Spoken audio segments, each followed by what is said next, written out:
আমি আমার খুতবায় একটি আয়াত পাঠ করেছি, যেখানে আল্লাহ তাআলা বলেন, ওয়ামা আতাকুমুর রাসূলু ফাখুযুহু, রাসূল তোমাদের যা দেয় তোমরা তা নেও। তার মানে রাসূল যা দেবেন তা নিবে। ওয়ামা নাহাকুম আনহু ফান্তাহু, রাসূল তোমাদেরকে যা থেকে নিষেধ করেন তা থেকে তোমরা বিরত হও। তার মানে আল্লাহ যা দেবেন তা, আল্লাহর নবী যা দেবেন তা নিবে, আল্লাহর নবী যা ত্যাগ করতে বলবেন তা ত্যাগ করবে। ওয়াত্তাকুল্লাহ, এ ব্যাপারে আল্লাহকে ভয় করো। ইন্নাল্লাহা শাদীদুল ইকাব, নিশ্চয়ই আল্লাহ শাস্তি দানে কঠিন কঠোর। আল্লাহ শুধু দয়া করতে পারেন এমনটা নয়, আল্লাহ দয়া করতে পারেন, আল্লাহ মায়া করতে পারেন, আল্লাহ ক্ষমা করতে পারেন, আল্লাহ মাফ করে দিতে পারেন, তবে আল্লাহ শাস্তিও দিতে পারেন। আল্লাহর শাস্তি অনেক কঠিন, আল্লাহ কঠিন শাস্তিও দিতে পারেন। অতএব আল্লাহর শাস্তিকে ভয় করে আল্লাহর নবী যা বলে তা মানো, আল্লাহর নবী যা ত্যাগ করতে বলে তা ত্যাগ করো। তা আপনারা কি মানবেন? রাজি আছেন সবাই? আমি সহ আমিও মানব, আপনারাও মানবেন।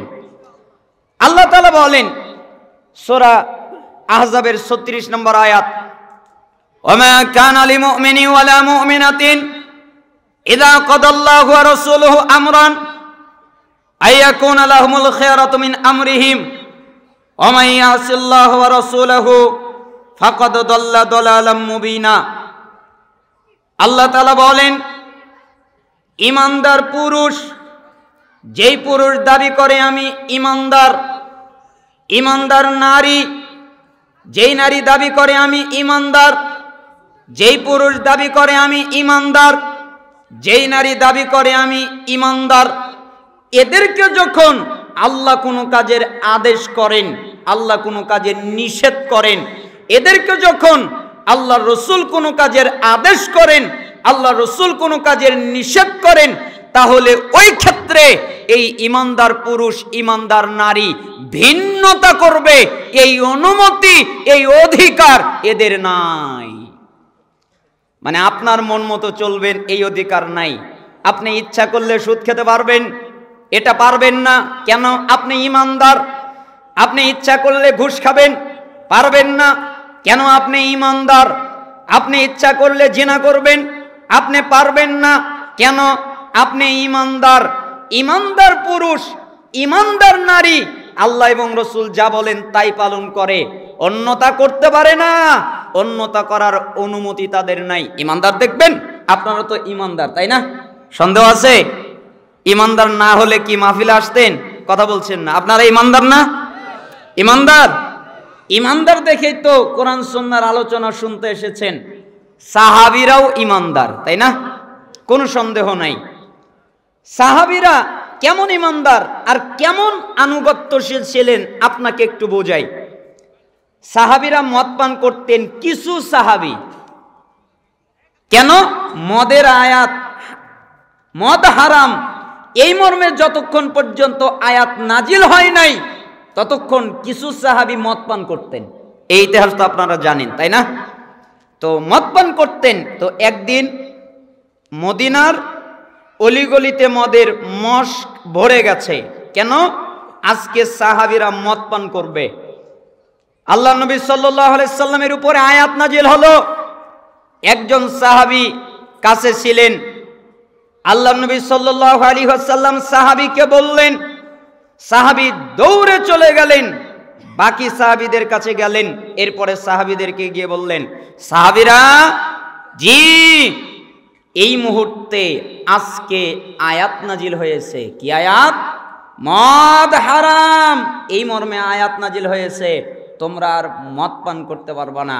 সাহাবীরা কোনো কথা বলল না।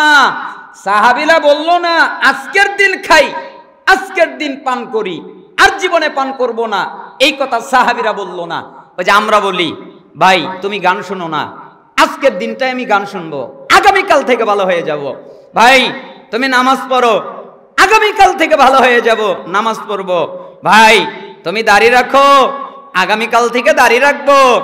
ভাই তুমি এই কাজটা করো, আগামীকাল থেকে করব। এই জন্য ইমাম ইবনুল জাওজি রাহিমাহুল্লাহ বলতেন, আগামীকাল হলো শয়তানের ধোঁকা। শয়তান যেভাবে ধোঁকা দেয় তার মধ্যে একটা ধোঁকার নাম আগামীকাল। কেন? আগামীকাল ওর জীবনে কোনোদিন আসবে না। ও আজকে বলবে আগামীকাল, কালকে গিয়ে বলবে আগামীকাল, আগামীকাল গিয়ে বলবে আগামীকাল, 5 বছর পরে গিয়ে বলবে আগামীকাল, 10 বছর পরে গিয়ে বলবে আগামীকাল। কেন?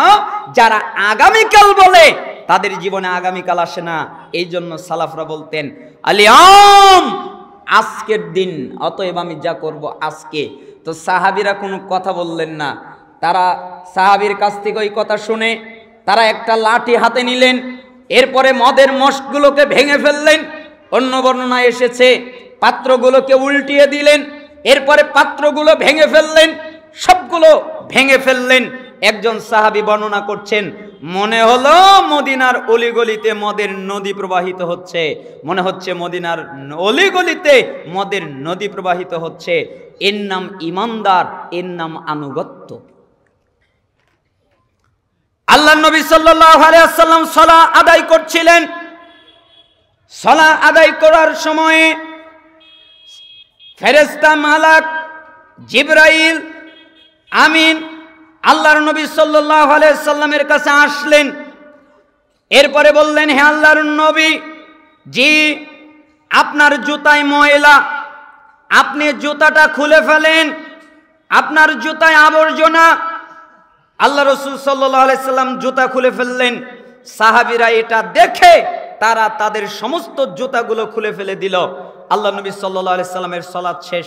এরপরে সাহাবীদেরকে ফিরে আল্লাহ নবী বললেন, সাহাবীরা, জি আমার উপরে, আমার কাছে জিবরাইল এসেছিল, আমাকে বলেছে আমার জুতায় ময়লা, তাই আমি জুতা খুলেছি। তোমাদের জুতায় তো ময়লা না, তাহলে তোমরা জুতাটা খুললে কেন? তখন জিবরাইল আমিন আমাকে বলেছিল তাই খুলেছি, তোমাদেরকে তো আর জিবরাইল বলে নাই, তাহলে তোমরা জুতা খুললে কেন? তখন সাহাবীরা জবাব দিচ্ছেন, অত কিছু জানি না, আপনি নবী মুহাম্মদ খুলেছেন তাই আমরা খুলেছি, আপনি খুলেছেন তাই আমরা খুলেছি, আপনি যদি পড়তেন তাহলে আমরা পড়তাম, আপনি খুলেছেন তাই খুলেছি। এটার নাম আনুগত্য, এটার নাম ঈমান।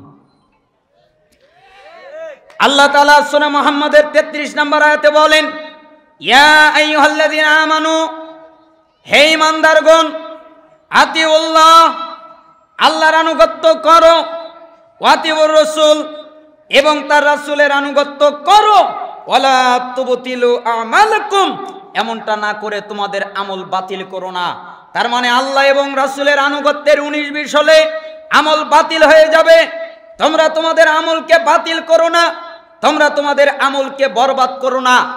আমরা এই আয়াত বুঝতে পারি নাই, সাহাবীরা এই আয়াত ঠিকই বুঝেছেন।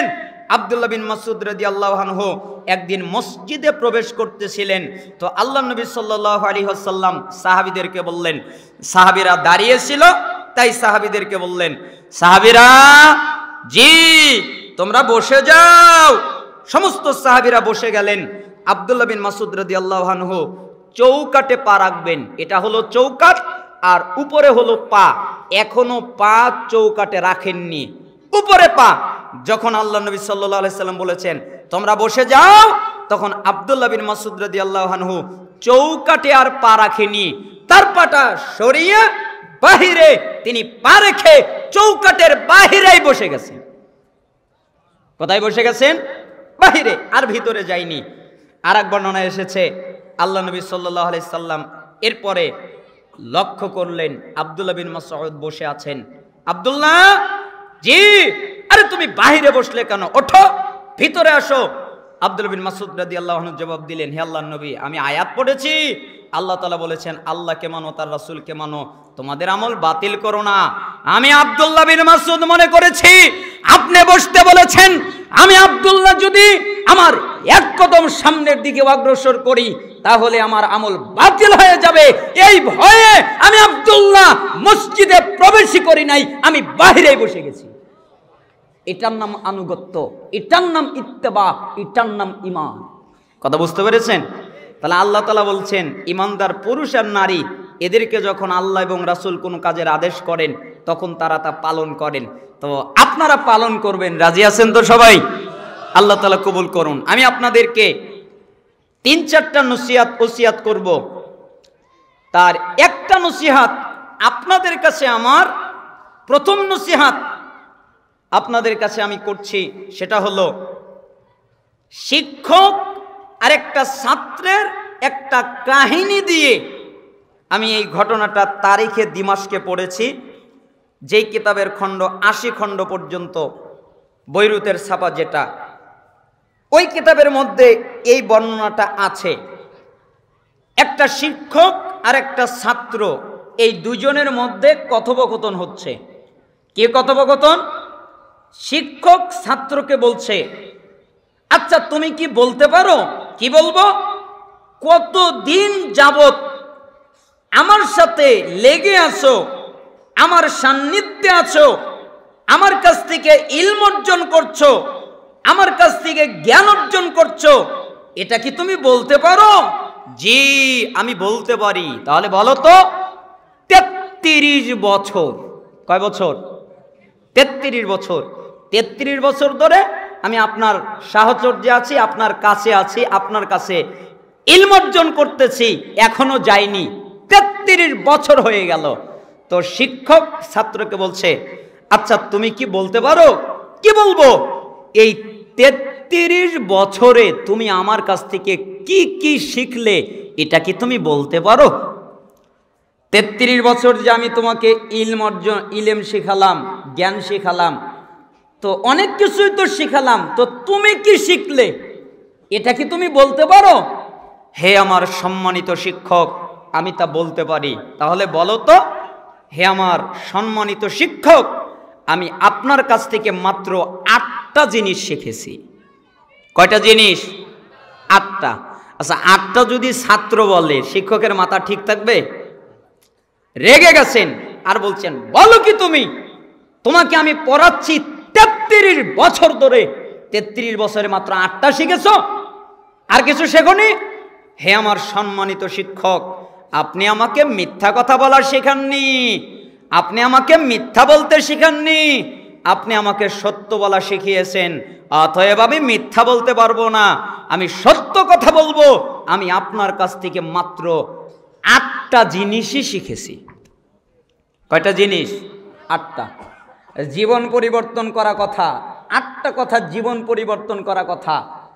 তখন শিক্ষক এক পর্যায়ে গিয়ে ছাত্রকে বললেন, আচ্ছা ঠিক আছে, তাহলে তুমি যে 8টা জিনিস শিখলে, কি কি শিখলে বলো তো? হে আমার সম্মানিত শিক্ষক, 1, আমি সৃষ্টিজীবীর প্রতি লক্ষ্য করে দেখলাম প্রত্যেকটা মানুষের এক একটা করে আপনজন আছে। নাই?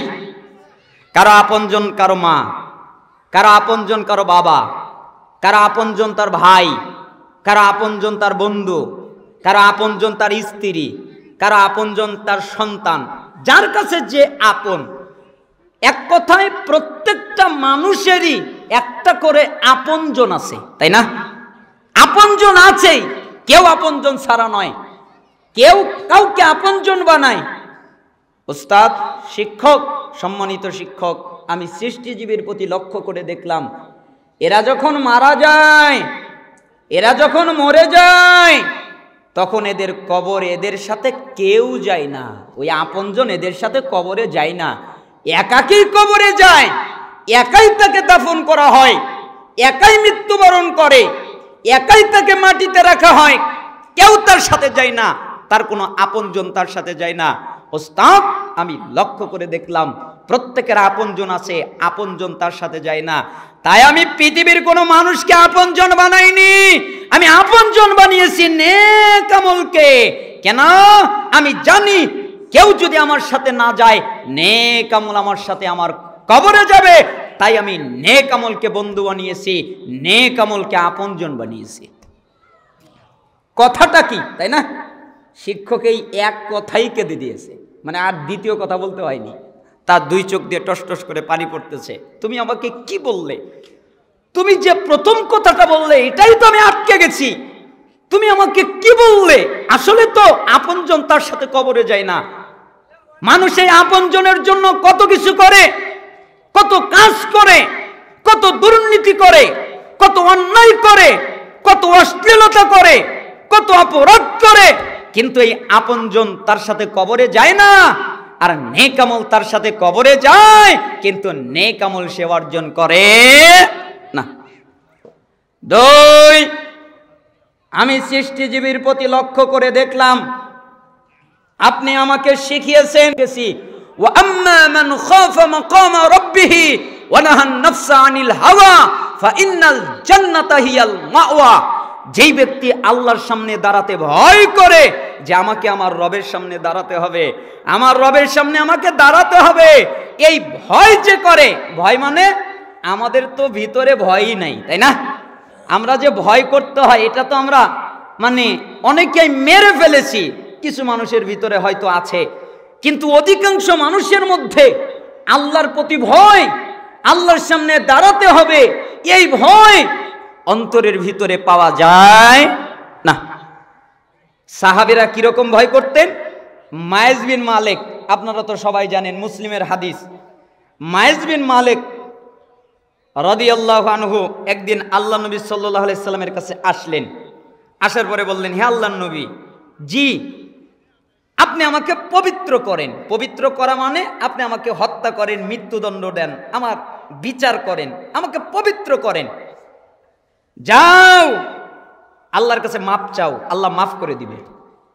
মায়েজ বিন মালিক চলে যাচ্ছে, আবার ফিরে আসছে, আল্লাহর নবী জি আপনি আমাকে পবিত্র করেন। আরে যাও আল্লাহর কাছে মাপ চাও, আল্লাহ মাফ করে দিবে। চলে গেল, কিছুক্ষণ পরে আবার চলে আসলেন, আল্লাহর নবী আপনি আমাকে পবিত্র করেন। আরে যাও আল্লাহর কাছে মাপ চাও, আল্লাহ তোমাকে মাফ করে দিবেন। চলে গেলেন, চতুর্থবার আবার আসলেন, আল্লাহর নবী আপনি আমাকে পবিত্র করেন না, আপনি আমাকে পবিত্র করেন। এরপর আল্লাহ নবী সাল্লাল্লাহু আলাইহি সাল্লাম বললেন, এই ও কি পাগল, ও কি পাগল, আমার কথা বোঝে না? ওর কি বিবেক হারিয়ে গেছে যে আমার কথা বুঝতে পারে না? ওর কি জ্ঞান নাই, বিবেক নাই যে আমার কথা বুঝতে পারে না? ও কি পাগল? সাহাবীরা বললেন, হে আল্লাহর নবী ও পাগল নয়। আচ্ছা তাহলে কি ও মদ পান করেছে, আমার কথা বুঝতে পারে না? আমি বলতেছি যাও যত পাপ করেছো আল্লাহর কাছে মাপ চাও, আল্লাহ তোমাকে মাফ করে দিবে। আর বারবার খালি আমাকে বলছে পবিত্র করো পবিত্র করো, তো ওর কি মদ পান করেছে?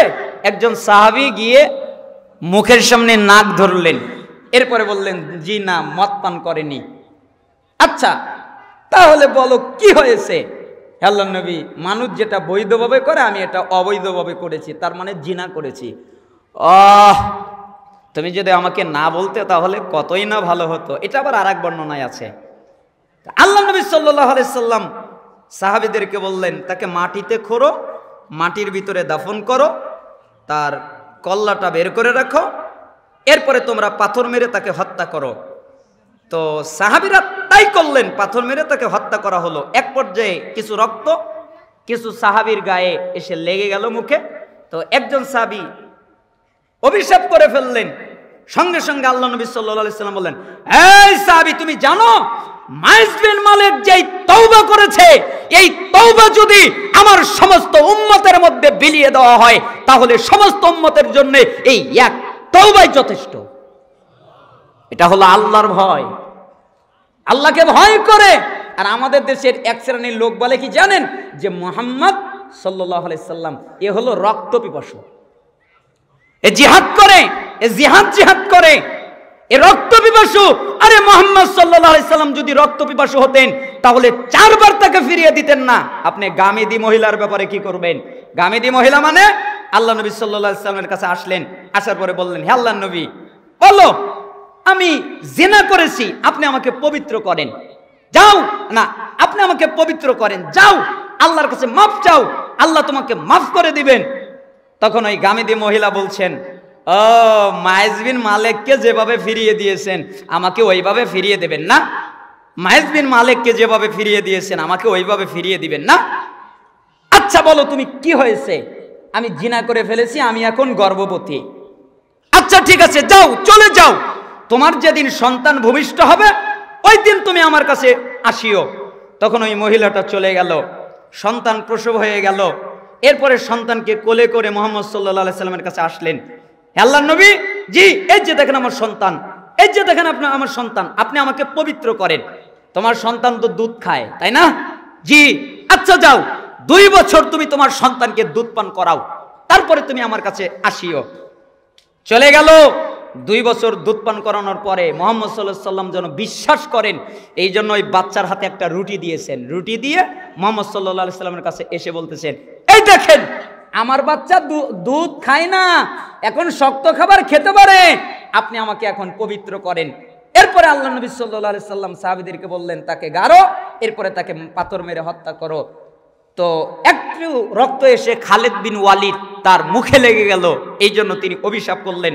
রাসূল সাল্লাল্লাহু আলাইহি সাল্লাম বললেন, শোনো, এই মহিলা যে তওবা করেছে, একটা খেয়ানতকারী যদি এই তওবা করে তাহলে তাকেও মাফ করে দেওয়া হবে।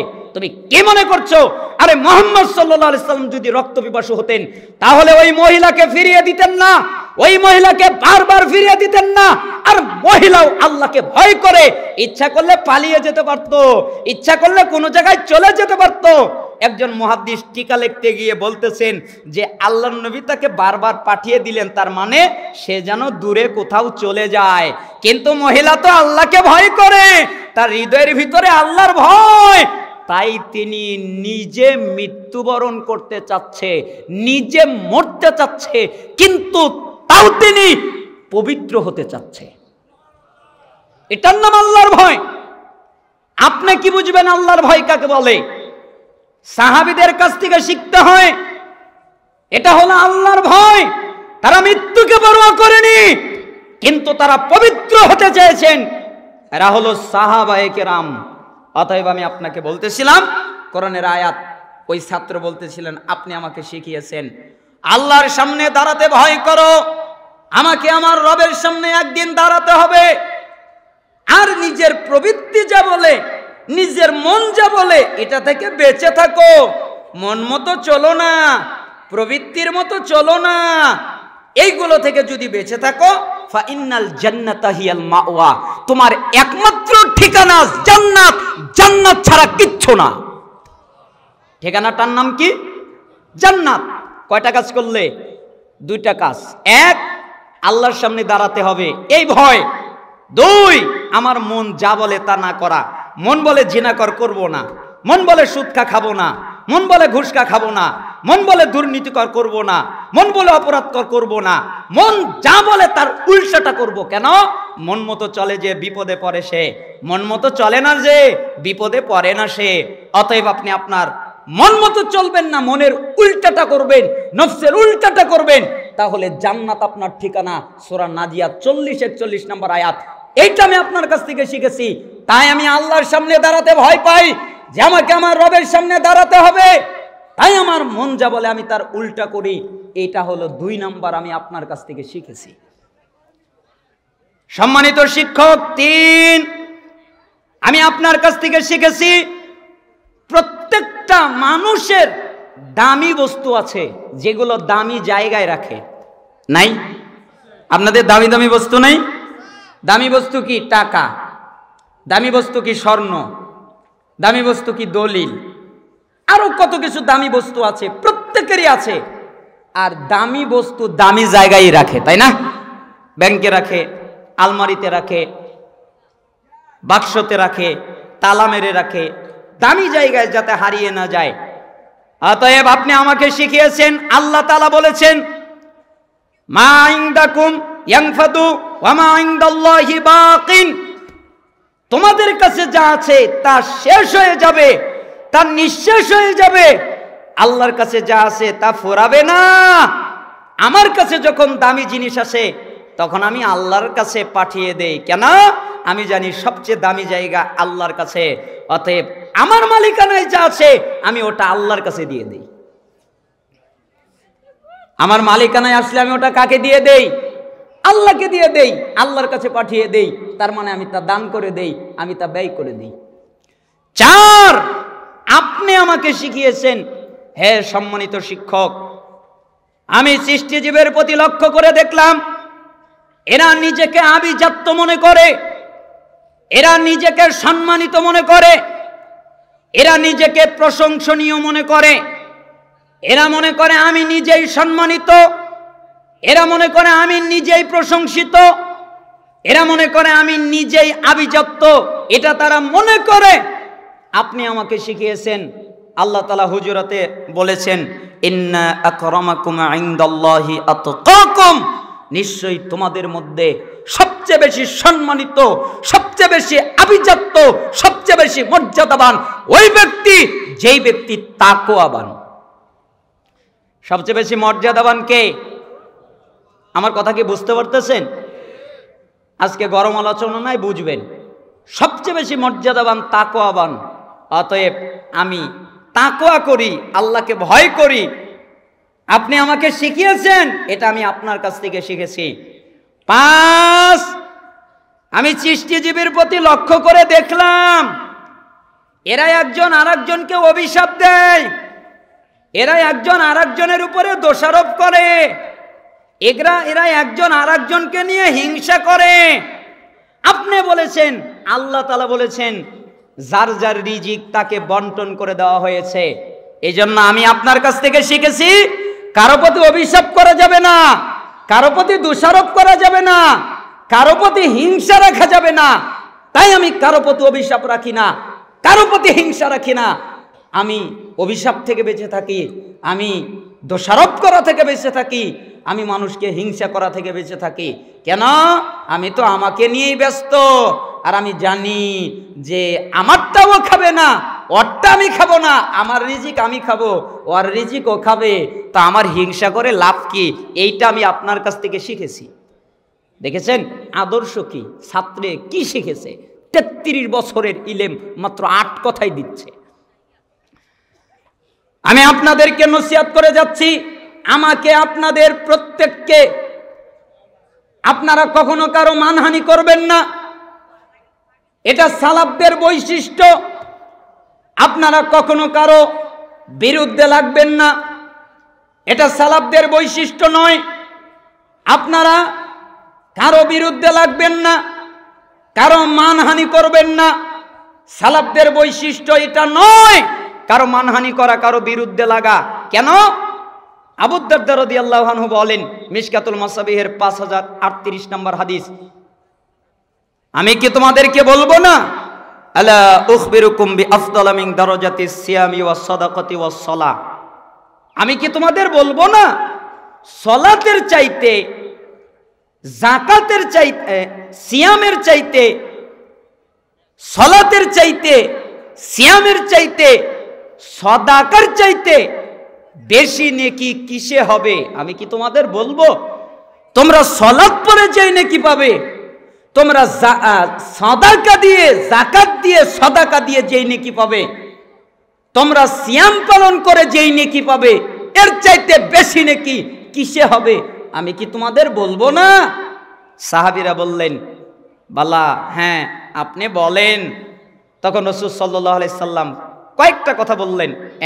এক, ইসলাহু যাতিল বাইন, দুইজনের মধ্যে মীমাংসা করে দেওয়া।